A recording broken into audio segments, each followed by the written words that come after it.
Subject కి ఒక teacher ఉంటారు, అన్ని సబ్జెక్టులు నన్ను చదవమంటారు. ఇంత చిన్న బుర్రలో అన్ని ఎలా నింపాలి?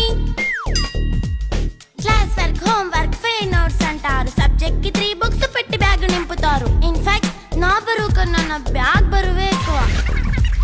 క్వశ్చన్లు, ఆన్సర్లు, సర్ప్రైజ్ టెస్టులు అన్ని దాటుకొని మళ్ళీ స్కూల్ వ్యాన్ ఎక్కేసి అమ్మయ్య ఇక ఇంటికి వచ్చేసామనుకుంటే మార్క్స్ తక్కువ వస్తే చెయ్యాలి అసైన్మెంట్. రిపోర్ట్ కార్డ్ చూపిస్తే ఇంట్లో ఉన్న పనిష్మెంట్. హోమ్ వర్క్ చేయమంటూ మమ్మీ చంపుతుంటుంది. ట్యూషన్ టైం అయిందని డాడీ తరుముతుంటాడు. డాన్స్ క్లాస్ కి వెళ్ళమని తాతయ్య తిడతాడు. స్నాక్స్ తిని వెళ్ళమని నాన్నమ్మ ఆపుతుంది. ఇక అన్నీ అయిపోయాక కాసేపు టీవీ చూద్దామంటే మమ్మీ ఎంట్రీ ఇచ్చింది. బెడ్ ఎక్కమంది. చిన్న నాప్ తీసేలోపు తెల్లారిపోయింది. అయ్యో మళ్ళీ మొదలు ఈ స్కూల్ కష్టాలు.